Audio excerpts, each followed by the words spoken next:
The Trump administration is defending its effort to remove accused migrant criminals and gang members from our country. They're fighting to overturn a federal judge's wide-ranging block on deportations across the country. And during a contentious appeals hearing yesterday, this judge appointed by Obama, Judge Patricia Millett, questioned the Trump administration's power to deport the migrants without due process. But the point here was that there were plane loads of people. I mean, it's a class action. There were plane loads of people. There were no procedures in place to notify people. Nazis got better treatment under the Alien Enemy Act than has happened here. So she's talking about the due process of Nazis, analogizing it to supposed Tren Aragua gang members. But what about the treatment? What about the due process for Laken Riley? Just 22 years old, studying to be a nurse, and killed while on a morning jog. Rachel Morin, right there in the center. She was raped and murdered while hiking. She was a mother of 5. Her youngest child is just 8 years old. And 12-year-old Jocelyn Nungari, she was raped and strangled. Her body was found in a creek. A young girl just walking to a convenience store. Border czar Tom Homan blasted the judge for her remarks this morning on Fox and Friends.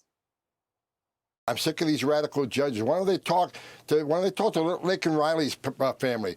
What due process does she have? Talk to the other young women that were raped and murdered in this country by TDA members. Talk to the family of the young lady that was burned alive on a subway. We did the right thing. Rosanna, so an illegal immigrant gets a hearing unless it's the Alien Enemies Act, and we'll see if that applies. Then, that goes out the window. Putting that aside, the average American does not understand the talking point about due process for Tren Aragua. They do understand, however, the young women on the wall who got no modicum of due process. Listen, we've seen it here in New York City. People who were robbed, violently accosted on the streets of New York. And then we see these young men who are accused of being part of a gang, given very little bail, walking out on the streets of New York, giving the finger to reporters as they're let out. We see what's happening in Boston. The mayor there supporting due process, allowing these people who were accused of violent crimes getting out on $500 bail.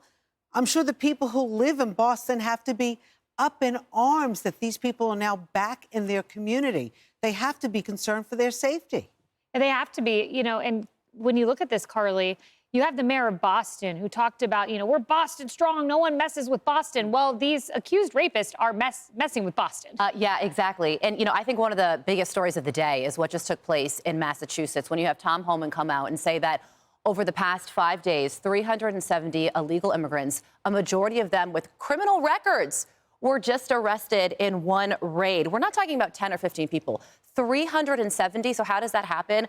According to CBS Boston, they compiled this list. A Guatemalan charged with 3 counts of aggravated child rape, released on $7,500 bail. Another Guatemalan charged with aggravated child rape and rape of a victim age 9 or younger, same amount, $7,500. One more, a Honduran charged with assault to rape, masked armed robbery, released $0 bail. I'm sure that even the migrants themselves are saying, I'm shocked that I'm getting off this easy. How could this be the law in the United States of America? And I find it so aggravating that the mayor of Boston and the governor of Massachusetts continue to say that we are not a sanctuary city or state when they are. It is the law in Massachusetts that if you make bail, the police have to let you go without holding them so that ICE can take them. So that is, by definition, you are a sanctuary city and a sanctuary state. The mayor of Boston also talks about how Boston is the safest city in the country, thanks to the good work of the police, having nothing to do with her own policies. I was talking to a former Boston police officer recently, and he said that there was an active gang war going on between MS-13 and the 18th Street Gang on his street, and the mayor has never said anything about it. Amazing. And then we wait, Kennedy, for this appeals court ruling. You have the district court that's temporarily enjoined these flights under the Alien Enemies Act. And then you have Elena Kagan, who in 2022 once talked about the plight of these nationwide broad injunctions. Here's what she said. It just can't be right that one district judge can stop a nationwide policy in its tracks and leave it stopped for the years that it takes to go through normal process. I fully expect Justice Kagan to side with the Trump administration. Well, she should, based on her logic there. And she's right. You know, should one activist judge be able to upend the entire executive branch? You know, that's obviously not the way the Constitution and our government were designed. And she knows that full well. These activist federal judges know that as well. But what they do when filing these suits, they go jurisdiction shopping and they make sure they find a judge who shares their worldview and will do whatever they can to politically squash this president's agenda, especially when it's a hot button issue like immigration. But people like, Boston Mayor Michelle Wu should be standing up saying, absolutely not in my city. The worst of you, you are not welcome here.